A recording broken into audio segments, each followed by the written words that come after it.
Welcome to Pump Before You Dump. I saw this on the Portaloo on the dairy farm. So I thought it suits what you do, innit? You pump the air in the rifle, you dump the pellet downrange. So the title of the video, Pump Before You Dump. Great start.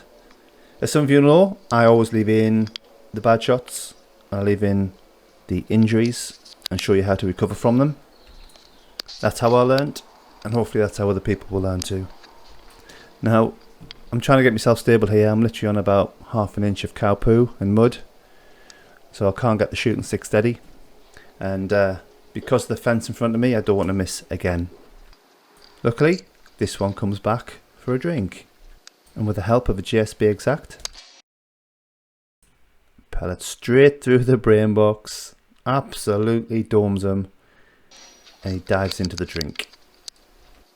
On these kinds of shots, the rifle goes down straight away, straight over the fence, and I fish them out. Don't leave them in there any longer than they need to be. The main area that I'm looking at is around the farmer's house in the milking parlour, which is right here. Good solid headshot, knocks him straight down. Go and pick him up, just blood everywhere.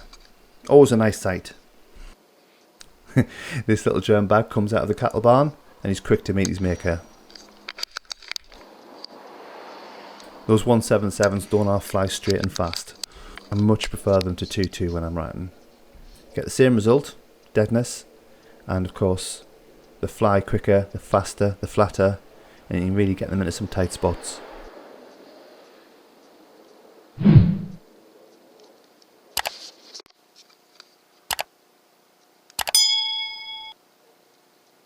They're literally coming out of the ground.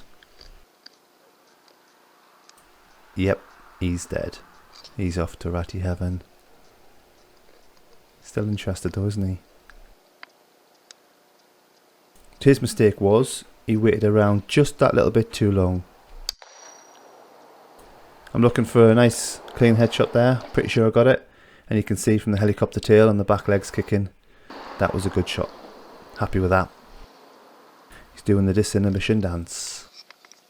Back around the cattle barns, I've got this little sod climbing around. He's not sitting still enough to get a heart and lung shot or a headshot. So, because I'm shooting sub 12, I'll bide my time. I'll be back. Different story here. Sitting still in the crack of a wall. Perfect headshot. Are you watching? The tail? Yeah, happy with that. Remember, when you see this, the animal's dead. It's not suffering. It feels nothing. This is just the nervous system shutting down from the brain injury. So again, this is round by the farmer's house, just by the office. And you can see this one goes back to me. Gonna wait till I can get a good bead on his eye and his head and do this. Burst his brain box.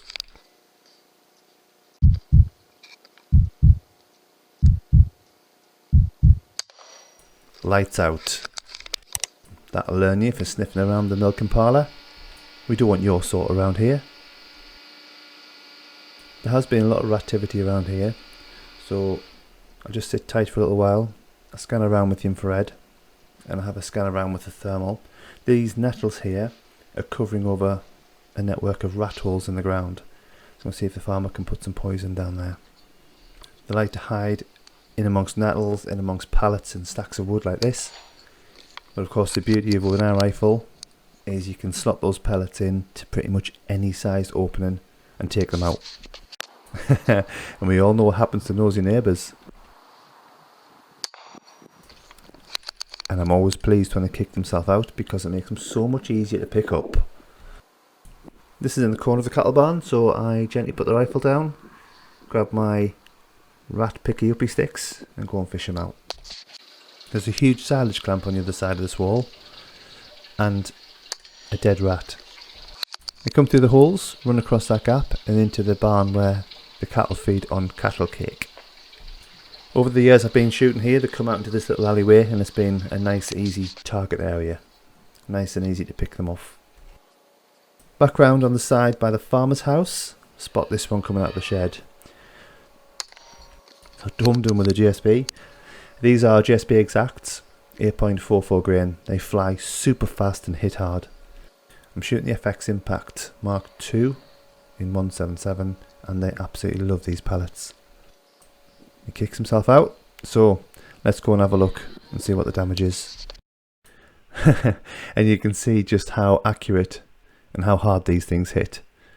That's actually opened his head up by the looks of that. Come with me to the arable farm and we'll see what we can do there. This is really busy over the winter, so I'll be heading back up there in the coming weeks. This one's missing an eye by the looks of it. Ooh, now he's missing his skull.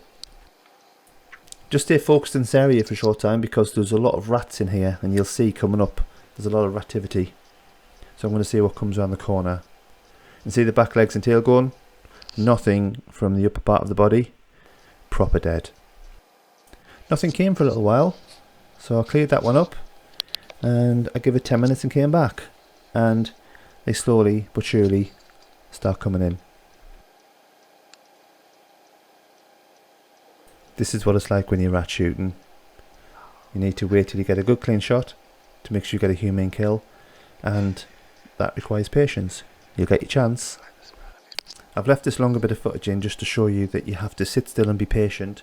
A lot of people who are starting out say, oh well, I saw the rat but I never got a shot, or I shot it and I injured it. Just be patient, sit tight and you'll get your shot. If there's activity around and the rats are coming and going, you absolutely will get a shot down. There's nothing worse than faffing around, making a noise, eventually getting a shot down, and because you startled the rat you injure it, because then you have to go after it, finish it off, and it disrupts the rest of the evening for you. Okay, here's my chance. I waited patiently. Let's go. I'm going to replay this and watch where the shot lands. Straight in the head. He's proper dead. And the reason I'm showing this is because of what happens next.